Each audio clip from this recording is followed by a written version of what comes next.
देखिए, सीधा सा सवाल, मदरसों का सर्वे मिनी एनआरसी है क्या? मतलब आप भी हंसेंगे इस सवाल पर, क्योंकि ये सवाल ओवैसी साहब उठा रहे हैं कि ये मिनी एनआरसी है। देश नहीं झुकने देंगे में सवाल उठाए, लेकिन उससे पहले आपको बंगाल से कुछ दिल दहला देने वाली तस्वीर एक बार फुल स्क्रीन पर दिखा देते हैं। आप हैरान हो जाएंगे जिस तरह की तस्वीरें वहां से आई हैं। बंगाल, ये एक बार फुल स्क्रीन पर दिखा दीजिए। बंगाल में बीजेपी का नब्बान अभियान सियासी संग्राम में बदल गया। इस अभियान के जरिए बीजेपी ने ममता सरकार पर भ्रष्टाचार के आरोप लगाकर विरोध मार्च निकाला था। उसके बाद ये तस्वीरें देखिए आप, ये फुल स्क्रीन पर तस्वीरें दिखा दीजिए भाई। देखिए किस तरह से पुलिस एक महिला को घेर कर उस पर एक तरीके से लाठीचार्ज कर रही है। ये देखिए आप, वो तस्वीरें देखिए, ये एक महिला बीच में नजर आ रही है और इस महिला को घेर कर पुलिस किस तरह से ये लाठी मारी। ये देखिए आप, इसको फुल स्क्रीन पर कर दीजिए। हाँ, ये देखिए आप, बहुत ध्यान से तस्वीरें देखिए। बंगाल में मां माटी मानुष पर लाठी, मतलब ये ठोकतंत्र चल रहा है, लाठी तंत्र, ये लोकतंत्र है क्या बिहार में? विरोध प्रदर्शन भ्रष्टाचार के खिलाफ सड़कों पर। ये देखिए आप, महिला बीच में है और पुलिस ने घेरा है और एक महिला पर इनका कसूर, ये बीजेपी के, और ये विरोध प्रदर्शन भ्रष्टाचार के खिलाफ था कि ममता सरकार के मंत्री और ममता सरकार के नेताओं पर ये देखिए लाठियां, ये देखिए लाठी मारी, लगातार लाठियां बरसाई हैं। कई बीजेपी और टीएमसी कार्यकर्ता आपस में भिड़ गए। कई जगह पुलिस और बीजेपी कार्यकर्ताओं की भी झड़प हुई। आंसू गैस के गोले छोड़े गए। दिन भर इस तरह की तस्वीरें रही।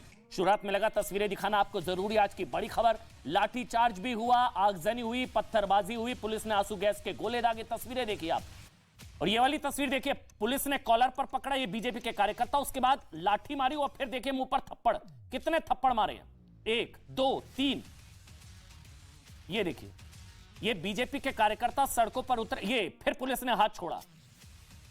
मतलब ये तो कानून सजा देगा ना, ये तो सड़क पर इंसाफ कर रही है बंगाल की पुलिस। ये देखिए, एक थप्पड़, लगातार 4 से 5 थप्पड़। वो देखिए पीछे से शख्स लाठियां मार रहा है। ये टीएमसी बीजेपी की टक्कर, राजनीति अपनी जगह, लेकिन बंगाल में लाठी तंत्र है, ठोक तंत्र है। चल क्या रहा है सोचिए। भ्रष्टाचार के खिलाफ बीजेपी सड़कों पर उतरी थी आज, और उसके बाद आंसू गैस के गोले और वाटर कैनन, चलिए वहां पर पुलिस कंट्रोल कर रही है, लेकिन जिस तरह से एक महिला को घेर कर पुलिस की तरफ से मारा पीटा गया, उसके बाद एक शख्स को जिस तरह से लगातार थप्पड़ बरसाए गए। बंगाल में भ्रष्टाचार पर संग्राम है और ये वाटर कैनन का इस्तेमाल किया गया, आंसू गैस के गोले दागे गए। और वाली तस्वीर एक बार दिखा दीजिए, फिर हम डिबेट पर आएंगे जल्दी से। एक बार वाली तस्वीरें, जिस तरह से महिला को घेर कर पुलिस अधिकारी, मतलब एक महिला को, ये देखिए आप, ये लाठी बरसाई, ये एक और लाठी। निहत्थी महिला प्रदर्शन कर रही है, लेकिन वहां पर पुलिस ने चारों तरफ से घेरा और ये क्रूर चेहरा पुलिस का, बंगाल पुलिस का मानवीय चेहरा, एक लगातार वहां पर लाठियां बरसाई हैं निहत्थी महिला पर। और उसके बाद जो दूसरी तस्वीर जिसमें लगातार थप्पड़ बरसाए गए बंगाल पुलिस की तरफ से, पुलिस और प्रदर्शनकारियों के बीच जो झड़प हुई, ये, और ये वाली तस्वीर भाई एक बार देख, एक थप्पड़, लगातार थप्पड़ बरसाए गए हैं। ये पुलिस का क्रूर चेहरा, मानवीय चेहरा। सोचिए किसी और राज्य में अगर प्रदर्शनकारियों पर इस तरह का लाठीचार्ज या प्रदर्शनकारियों पर इस तरह से पुलिस हाथ भी उठा देती तो मामला कहां से कहां पहुंच जाता। लेकिन बंगाल कोई बोलने को तैयार ही नहीं है, किसी कोई विरोध करने को तैयार ही नहीं है। अभिव्यक्ति की आजादी, गैंग से लेकर किसी को कोई फर्क ही नहीं पड़ रहा है। यहां देखिए, कॉलर पकड़कर लगातार थप्पड़ बरसाए गए, लाठियां मारी गई, मुंह पर थप्पड़ मारे गए। कितने थप्पड़ मारे गए? पुलिस को अधिकार ये थोड़ी ना है भाई, पुलिस को सड़क पर पीटने का अधिकार थोड़ी ना है। कानून हाथ में ले रहे हैं, कानून के रखवाले। ये देखिए, मुंह पर लगातार थप्पड़ मारे गए। ये बीजेपी के कार्यकर्ता हैं और बंगाल में वैसे बीजेपी के कार्यकर्ताओं के साथ क्या हो रहा है आपको जानता है। लेकिन ये अभियान के दौरान, भ्रष्टाचार के खिलाफ अभियान, और लगातार थप्पड़ मारे गए, लगातार विरोध, लाठियां बरसाई गई हैं। ये 2 तस्वीरें हैं, इसी तरह की 10 तस्वीरें आई हैं आज। ये नब्बान अभियान, बंगाल में महासंग्राम, टीएमसी बीजेपी की टक्कर, और मतलब पत्थर। ये देखिए आप, लगातार बीजेपी कार्यकर्ताओं पर इस तरह के हमले की तस्वीरें। ये तस्वीर आपको दिखानी जरूरी थी शुरुआत में। तो यूपी से लेकर उत्तराखंड तक मदरसे के सर्वे पर अब घमासान मचा हुआ है। डिबेट पर लौटते हैं। योगी सरकार राज्य के सभी मदरसों के सर्वे करा रही है जिन्हें मान्यता नहीं मिली। आप समझिएगा, मदरसों के सर्वे हो रहे हैं, यूपी में हो रहा है, अब उत्तराखंड में भी हो रहे हैं। माना जा रहा है, कहा जा रहा है कि भाई ये मॉडल पूरे देश में लागू होना चाहिए, मदरसों का सर्वे पूरे देश में होना चाहिए। लेकिन अब यूपी में शुरू हुआ, यूपी में चल रहा है। खबर आई, धामी साहब ने कह दिया उत्तराखंड में भी होंगे, उत्तराखंड में भी। और यूपी में माना जा रहा है कि करीब 15 से 16 हजार गैर मान्यता प्राप्त मदरसे सर्वे के रडार पर है। सभी मदरसों का सर्वे होगा। 11 से 12 सवाल है, वो पूछे जाएंगे। मदरसों का नाम, सर्वे की मतलब फंडिंग कहां से हो रही है। इस सर्वे का मकसद मुख्य तौर पर मदरसों को मुख्य धारा में लाना है, शिक्षा व्यवस्था में सुधार करना है और मुख्य धारा में मेन स्ट्रीम में लाना है। लेकिन ओवैसी के मुताबिक ये मुसलमानों के खिलाफ मिनी एनआरसी है। अब एनआरसी है घुसपैठियों को देश से निकालने के लिए, मदरसों के अगर आधुनिकीकरण की कोशिश है तो उसको वो उससे जोड़ रहे हैं। योगी सरकार मदरसे से जिन 12 सवालों के जवाब मांग रही है उसमें सबसे ज्यादा आपत्ति जो है, उसमें कई सवाल है किस पाठ्यक्रम के आधार पर है, मदरसे का सोर्स ऑफ इनकम क्या है, जिस पर सबसे ज्यादा है वो पॉइंट नंबर 8 में पूछा गया कि मदरसों में किस पाठ्यक्रम के आधार पर शिक्षा दी जा रही है। पाठ्यक्रम क्या है, क्या पढ़ाया जा रहा है, कि कट्टरपंथ की पढ़ाई तो नहीं हो रही है वहां पर, क्या पढ़ाया जा रहा है, नंबर 1 इस पर विवाद है। एक और जो सवाल है वो है पॉइंट नंबर 9, उसमें पूछा गया कि मदरसों की फंडिंग कहां से हो रही है, पैसा कहां से आ रहा है, आय का स्रोत क्या है। और पॉइंट नंबर 11 में पूछा गया कि मदरसे किस संस्था से जुड़े हुए हैं, एफिलिएशन किस संस्था से। ऐसे के बाद अब मुसलमानों को डर दिखाया जा रहा है कि भाई सर्वे के बाद मदरसों पर बुलडोजर भी चल सकता है, जैसे असम में चले हैं। ओवैसी साहब ने कहा कि मुसलमानों के खिलाफ मिनी एनआरसी है, मतलब मिनी एनआरसी। योगी सरकार की इस कार्रवाई को दमन और आतंकित करने की कार्रवाई बताया जा रहा है। इसलिए आज हम सवाल पूछेंगे, सर्वे मतलब सर्वे से मदरसों का मेकओवर या टेक ओवर। डिबेट शुरू करते हैं। मेरे साथ स्टूडियो में यहां पर कई मेहमान हैं। अनुराग भदौरिया समाजवादी पार्टी से। अच्छा, ये मदरसों का सर्वे क्यों? सुविधाएं पहुंचाने के लिए, असली स्थिति जानने के लिए। ओवैसी साहब कह रहे हैं कि कहीं बुलडोजर ना चलने लगे। मदनी साहब कह रहे हैं ये, वो कह रहे हैं कि हिंदू मुसलमानों के बीच जो है खाई पैदा हो जाएगी इससे। मिनी एनआरसी का है। असद ओवैसी ने कहा ये दरअसल मिनी एनआरसी है, छोटा एनआरसी है, एनआरसी का छोटा रूप है। ये मुख्य धारा में लाने के लिए मदरसों का सर्वे, सांप्रदायिक रंग देने की कोशिश, मुसलमानों के खिलाफ मिनी एनआरसी। ओवैसी साहब और योगी आदित्यनाथ सरकार कह रही है असली स्थिति जानने के लिए, शिक्षा के बेहतरी के लिए है, और साथ ही कहा जा रहा है कि बेहतर शिक्षा व्यवस्था, शिक्षा को आधुनिक तरीके से जोड़ना और मुख्य धारा में लाने के लिए ये पूरी कवायद है। मदरसों का सर्वे सही या नहीं, होना चाहिए नहीं होना चाहिए, डिबेट शुरू। अनुराग भदौरिया समाजवादी पार्टी से मेरे साथ यहां पर स्टूडियो में है। बहुत बहुत स्वागत। अनुराग भदौरिया मेरे साथ अश्विनी उपाध्याय हैं, जो कि सुप्रीम कोर्ट में लगातार पीआईएल इस मुद्दे पर डालते रहे हैं कि भाई समान शिक्षा का अधिकार मदरसे ही क्यों होने चाहिए। वो तो कह रहे हैं मदरसे ही बंद कर दो भाई। तारिक फतेह साहब भी मेरे साथ जुड़ चुके हैं। तारिक फतेह साहब स्वागत। मेरे साथ यहाँ शिवम त्यागी यहाँ से स्टूडियो में मेरे साथ हैं। मेरे साथ संजय राणा और मौलाना साजिद रशीदी यहाँ पर मेरे साथ स्टूडियो में है। आप सबका बहुत बहुत स्वागत। मौलाना साहब आपका बहुत बहुत स्वागत। सबसे पहले मैं शुरू कर रहा हूं अश्विनी उपाध्याय जी आपसे। सर्वे से क्या प्रॉब्लम हो सकती है भाई, ये मेकओवर या टेकओवर के लिए है? जैसा आपका भी शक है, आप पर ज्यादा शक रहता है लोगों को, आपने तो मदरसों के खिलाफ मोर्चा खोला हुआ है, तो यही डर है कि भाई अभी शुरुआत मेकओवर से, बाद में टेकओवर कर लेंगे, मदरसों को ही बंद करवा देंगे आप लोग। अश्विनी उपाध्याय हंस रहे हैं आप। देखिए, मैं तो संविधान की बात करता हूं, अभी हमारे आने वाले साथी भी संविधान की बात करेंगे।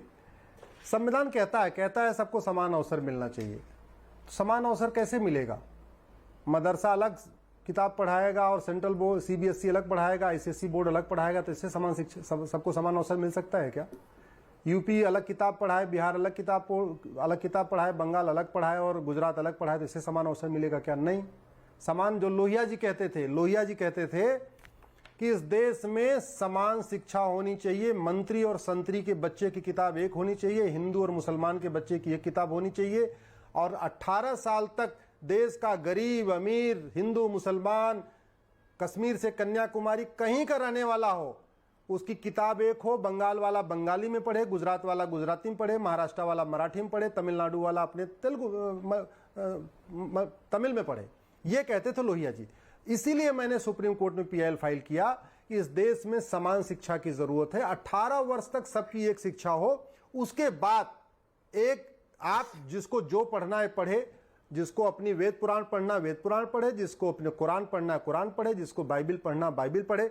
हम कहते हैं 18 साल के पहले भी पढ़ना है तो घर में पढ़ ले, 1 घंटे का ट्यूशन लगा के पढ़ ले, मंदिर में जाके पढ़ ले, मस्जिद में जाके पढ़ ले, लेकिन स्कूल एक ही टाइप का होना चाहिए। और मैं क्यों कह रहा हूं इसको समझिए। तो संवैधानिक अधिकार है ना। शराब की दुकानें कई टाइप की होती है सर। एक मिनट, नहीं, धार्मिक शिक्षा का अधिकार तो संवैधानिक अधिकार है, अगर मैं गलत नहीं हूं तो। हाँ, दीनी तालीम, दीनी शिक्षा तो नहीं, आप बिल्कुल सही कह रहे हैं। हाँ, देखिए, ये जो संविधान के अधिकार होते हैं एब्सोल्यूट नहीं होते हैं। ये संविधान के अधिकार उसी सीक्वेंस में होते हैं। मतलब आर्टिकल 14 सबसे ऊपर है, 15 उसके नीचे, 16 उसके नीचे। तो ये जिस की बात कर रहे हैं, जो मदरसा चलाते हैं, आर्टिकल 30 में चलाते हैं। मैं आर्टिकल 21 की बात कर रहा हूं, राइट टू एजुकेशन की बात कर रहा हूं। तो 21 पहले है, 30 उसके बहुत बाद में है, और आर्टिकल 16 उसके भी ऊपर है। 16 कहता है इक्वल अपॉर्चुनिटी। क्या आज की डेट में जो लोग कहते हैं मुस्लिम पिछड़े हैं, मुस्लिम गरीब हैं, उनका ये है, वो इंजीनियर नहीं बन पा रहे हैं, डॉक्टर नहीं बन पा रहे हैं, अधिकारी नहीं बन, कैसे बनेंगे भाई? मदरसे में जो किताब पढ़ रहे हैं वो उससे ना इंजीनियर बन सकते हैं, ना डॉक्टर बन सकते हैं, ना हवलदार बन सकते हैं, ना थानेदार बन सकते हैं, ना तहसीलदार बन सकते हैं, नहीं बन सकते। इसलिए मैं कह रहा हूं इस देश में one nation one education board, one nation one syllabus होना चाहिए। ये छापा मारने से, ऑडिट करने से हो सकता है थोड़ा बहुत फल निकल आए, हो सकता है ये पता चल जाए कि किस क्वालिटी की क्या क्वालिटी है, क्या पढ़ाई जा रही है, कहाँ का पब्लिशर है, वो किताब पढ़ाने वाला क्या पढ़ा रहा है, जो पढ़ा रहे हैं वो वास्तव में पढ़ाने लायक हैं कि नहीं है। क्योंकि कई बार ऐसा भी पता चला कि जो पढ़ा रहे हैं वो खुद ही अनपढ़ हैं, जो पढ़ाने वाले हैं उनकी खुद की कोई ट्रेनिंग नहीं है। एजुकेशन के लिए तो जैसे पूरे देश में भाई ये आपका भी वही पक्ष है कि क्वालिटी ऑफ एजुकेशन, बेहतर शिक्षा, आधुनिक शिक्षा मदरसों में भी हर कोई ये चाहता है, हम भी चाहते हैं, आप भी चाहते हैं, रशीदी जी भी ये चाहते हैं, सुबह भी ये चाहती हैं कि बेहतर शिक्षा, आधुनिक शिक्षा सबको मिले। उसके लिए सर्वे हो रहा है, पता लगे भाई गैर मान्यता प्राप्त जो है मदरसे हैं वहां पर क्या क्वालिटी ऑफ एजुकेशन है, सब्जेक्ट्स किस तरह के, पाठ्यक्रम क्या है। तो इसमें कोई बुराई रशीदी जी आपको नजर आती है? सर्वे, मदरसे का सर्वे क्या गलत, सही या नहीं, आपको कोई बुराई नजर आती है रशीदी जी? देखिए, इसमें भलाई और बुराई का मसला नहीं है, इसमें बात है संविधान की। संविधान ने हमें अपने मजहब पर अमल करने की, उसका प्रचार प्रसार करने की और मदरसे चलाने की भी इजाज़त दी है। ठीक। और उसी आधार के तहत ये मदरसे आज से नहीं चल रहे हैं, इनका 150 साल किरदार है।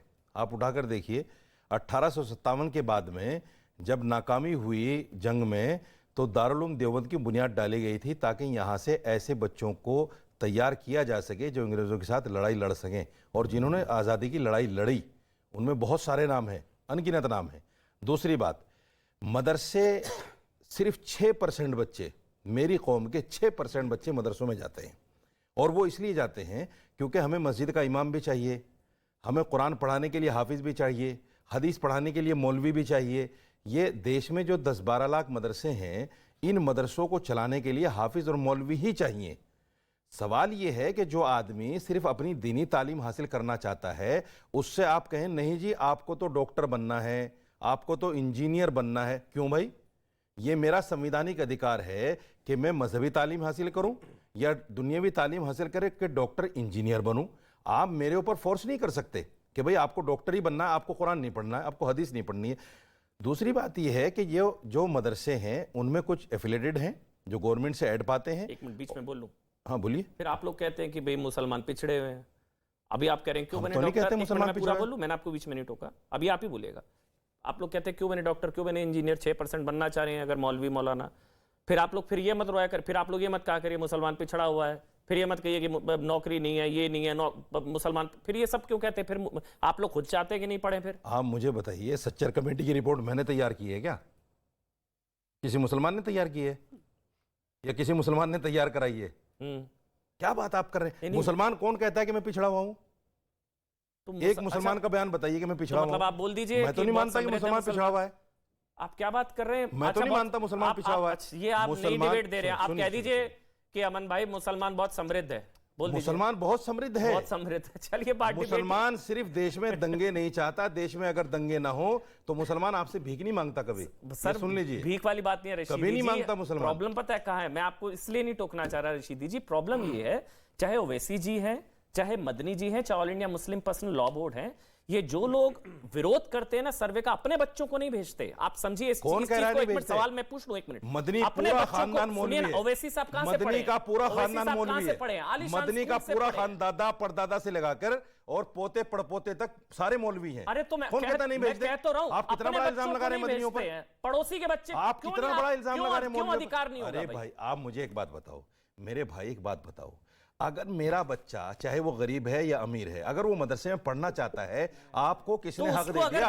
आप उसको डॉक्टर इंजीनियर बनाओ। आप अपने बच्चों को बेहतर शिक्षा के खिलाफ है। मेरे बच्चे पढ़ रहे हैं 2 मदरसे में, तो आप बेहतर शिक्षा और देंगे 2 ना या स्कूल नहीं में पढ़ रहे देंगे? हैं, 2 स्कूल में पढ़ रहे हैं, 2 मदरसे में पढ़ रहे हैं। तो आप नहीं चाहते वो बेहतर शिक्षा, आईएएस, इंजीनियर, डॉक्टर मैं बने? बेहतर कुरान की तालीम को समझ रहा हूँ, तो मैं बेहतर हदीस की तालीम को समझ रहा हूँ, मैं नहीं समझ रहा हूँ डॉक्टर को बेहतर तालीम।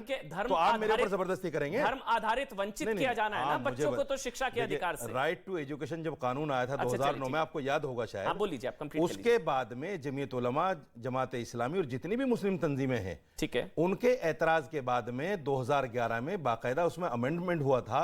उसमें पाठशालाओं को, वैदिक मदरसों को और इस्लामी मदरसों को बिल्कुल अलग कर दिया गया था। अच्छा, ये इसमें नहीं आएंगे। राइट टू एजुकेशन, ठीक है, तो सर्वे हो जाना चाहिए। तो कानून और संविधान को तो देख लो मेरे भाई, सर्वे सही है। आपको सिर्फ मुसलमान नजर आता है तो ज्यादा पढ़ा लिखा व्यक्ति, टारगेट करो। तो ज्यादा पढ़ा लिखा व्यक्ति मौलाना मौलवी नहीं बन सकता क्या? अरे 96% जा तो रहे हैं स्कूलों में, तो फिर ज्यादा मदरसे में 4% है। अच्छा चलिए तो तारीफ फतेह और 96% सुहेल को खान, पढ़ाओ एक ना, कमेंट सबका ले आप लेते हैं। 4% के पीछे क्यों पड़े हुए मैं हो? आज हैरान हूं कि मैं आपकी पढ़ाई लिखाई आपको आगे बढ़ने की, और आप कह रहे नहीं हमको जो है बैलगाड़ी पीछे ही रहना है हमको। हाँ, मतलब अलग डिबेट हो मुझे रही है कुरान ये। पढ़ना है। मैं कह रहा हूं कि आप समझ रहे हैं ना कुरान पढ़ के मैं पीछे हूं? आपको मैं पढ़ाई मैं कुरान लिखाई और पढ़ के आपको आपके आगे बराबर बढ़ने खड़ा की हूं। बात कर रहा हूं। मैं आप कह कुरान रहे नहीं पढ़ भाई के हमको आपके बख्श बराबर खड़ा दीजिए, हूं। हमको पढ़ाना लिखना नहीं है, मैं हम ऐसे ही कुरान खुश पढ़ हैं। के चलिए ठीक आपके है। बराबर